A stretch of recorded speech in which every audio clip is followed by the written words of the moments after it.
Eu acho difícil alguém negar que tanto os Beatles quanto o Pink Floyd foram bandas inauguradoras, seminais. Bandas que fizeram o rock ser outra coisa a partir da sua contribuição. Os Beatles, sobretudo, a partir de 65, Rubber Soul, e depois com Sgt. Pepper's, antes com Revolver, e o Pink Floyd, acho que desde o primeiro momento, porque o Pink Floyd sai da música psicodélica, uma música psicodélica extremamente pessoal, ímpar, né? O modo como ele lidou com o rock psicodélico foi extremamente autoral, para avançar rumo ao progressivo. Esse avanço se dá a partir de 69, mais ou menos, logo após a entrada do Gilmour, né, no lugar, ocupando o posto deixado pelo Barrett, né. Então, o Pink Floyd nunca foi uma banda virtuosística, a maneira de um Emerson, Lake and Palmer, né? Mas, embora musicalmente eles não fossem tão potentes, eles eram de uma criatividade sonora, musical impressionante, sempre foram.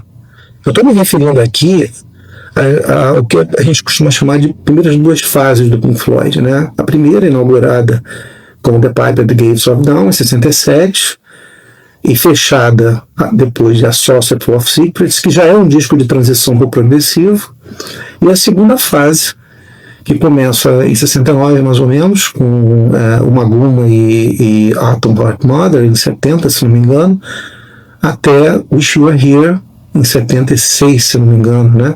Quando a banda lançou esse disco, 75, 76, eu não me recordo agora, de cabeça. Esses dois períodos, na minha opinião, são o auge da banda, né? Sem desmerecer The Wall e outros álbuns que vieram posteriormente, que já saíram um pouco dessa linha original, né? E se direcionaram a outros propósitos, a outros interesses, a outra sensibilidade musical, principalmente com intervenção cada vez maior na criatividade da banda do Waters, né? Então o Pink Floyd, como eu estava dizendo, não é uma banda virtuosística. Musicalmente é uma banda comum, né? Claro, tirando David Gilmour, que é um grande guitarrista, os outros músicos são compositores competentes, mas não são virtuosos. A maneira do Keith Emerson, do Rick Wakeman, né? Mas eles são de uma criatividade, de uma sensibilidade, de uma sensibilidade impressionante. Trazendo, como eu disse em outro vídeo, referências externas para a música que eles estavam criando, nessa passagem do psicodélico para o progressivo, sonoridades extremamente enriquecedoras para o próprio rock. Então eu considero o Pink Floyd uma banda originalíssima nesse sentido, tá? E em função disso é que eu tenho essa admiração profunda. Não é questão de gostar ou não gostar. Claro que todos nós temos os nossos gostos pessoais, mas eu, por exemplo, tento não descambar para o gostismo. O que seria o gostismo? Eu gosto porque gosto. Eu gosto disso porque gosto. Claro que tem coisas em cinema, na própria música, em outras áreas que eu gosto porque gosto. Não há uma justificativa. É aquela empatia imediata e pronto, aquilo me agrada e pronto. Eu passo a apreciar. Mas eu tenho uma consciência crítica em relação a isso, né? Eu procuro avaliar o que eu gosto também. Avaliar a qualidade do que eu gosto. E isso tanto aconteceu em relação aos Beatles quanto em relação ao Pink Floyd, ou seja, eu percebi que gostava de algo que valia a pena gostar, de que valia a pena gostar, de algo que era, por si só, né, dentro das suas propostas, muito bom, que tinha uma consistência muito grande e trazia uma contribuição muito de grande valor para o seu nicho, né, para o seu meio, né, criativo. Tá? Então, como eu disse, há coisas que eu gosto porque gosto, mas há coisas que eu gosto e passei a gostar mais quando percebi que eram boas, de fato muito boas. Coisas que deveriam ser apreciadas, que justificavam a sua apreciação, né? Pelo menos da minha parte. Foi o caso do Pink Floyd, né? Então, a capacidade que esse grupo teve de absorver influências que foram muito fortes no panorama cultural dos anos 60, extra-rock, né, como a música experimental, né, a própria música eletrônica em algumas composições, a poesia, né, em muitos momentos surrealista, em outros momentos até dadaísta. Há um dadaísmo muito forte nos dois primeiros álbuns, principalmente no primeiro álbum do Pink Floyd, sob a batuta criativa, né, sobretudo do Syd Barrett, né? Há um surrealismo, há um bucolismo, né, nas letras do Roger Waters a partir da segunda fase, né? Esse bucolismo aí ele se alia também um gosto pelo político, pela crítica social, todo um tônus existencialista, subjetivista em algumas canções, né? Isso, por exemplo, é uma música que faz você mergulhar dentro da sua própria interioridade, ou seja, a percepção da música leva você a raciocinar, a pensar, a refletir sobre temas maiores. Isso tem várias músicas do Pink Floyd. Então a minha admiração pelo Pink Floyd ela é inquestionável. Não apenas pelo fato de eu gostar daquilo me agradar, como também pelo fato de eu perceber que aquilo que me agradava era realmente muito bom, de uma qualidade inquestionável, né? O mesmo se deu, como eu disse antes, com os Beatles, né? As primeiras baladas dos Beatles, né?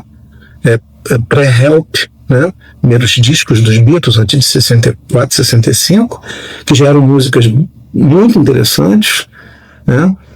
A segunda fase, como eu falei, Pleasure of the Soul, as letras dos Beatles, eles também se tornam, as músicas se tornam porosas em relação ao panorama cultural dos anos 60, que foi o último panorama riquíssimo que tivemos aqui no Ocidente. Os anos 60, infelizmente, foram minguando ao longo dos anos 70, somente a partir da segunda metade dos anos 70, e viraram uma nostalgia, né, inútil, né, nos anos 80 em diante, gerando essa música estéril, repetitiva, mecanizada, inteiramente mercadorizada, que passou a vingar graças à intervenção dos agentes do mercado no campo da música, do rock, né? Não só do rock, né, óbvio, né? Essa popularização do rock, ela se deu sem que houvesse um poder, até mesmo um desejo, uma necessidade de reação a partir da segunda metade dos anos 70, né? Tirando o punk, que foi uma manifestação espontânea, de outra natureza, totalmente diferente, alternativa ao panorama que gerou o rock psicodélico progressivo, a partir do investimento da disco music, né, houve uma popularização desenfreada do rock em nome do dinheiro, em nome do sucesso, em nome da exibição midiática, da celebração dos ícones pelos ícones, né?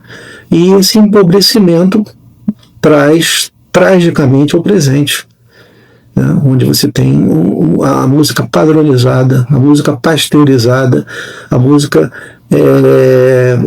musicalmente pobre, paupérrima, simplificada ao extremo, simplória, e simplesmente adornada, disfarçada, né, como um bolo que não tem nenhum gosto especial, né, mas que é bem arrumado, né, que é bem desenhado e que parece bonito apenas, né?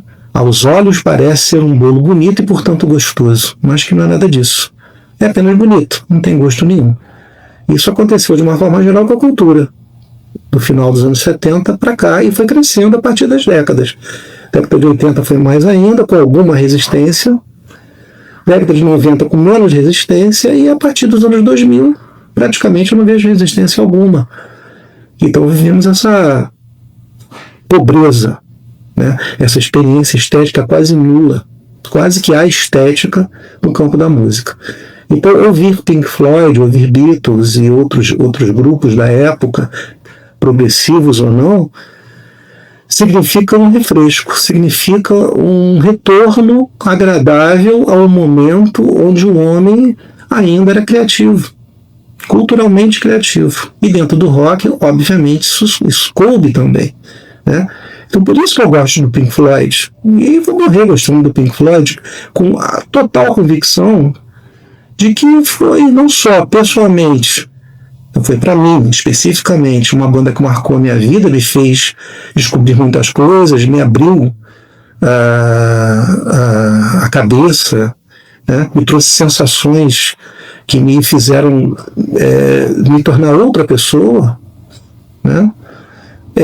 E antes os Beatles, como eu falei, né? Então a gente tem essa convicção de que a minha vida realmente teria sido tomado um outro rumo, provavelmente muito mais pobre se eu não tivesse descoberto, não tivesse me identificado, depois não tivesse a curiosidade de me aprofundar, né, já a partir de uma exercício intelectual nessa poiesis, vamos dizer assim, né, floydiana.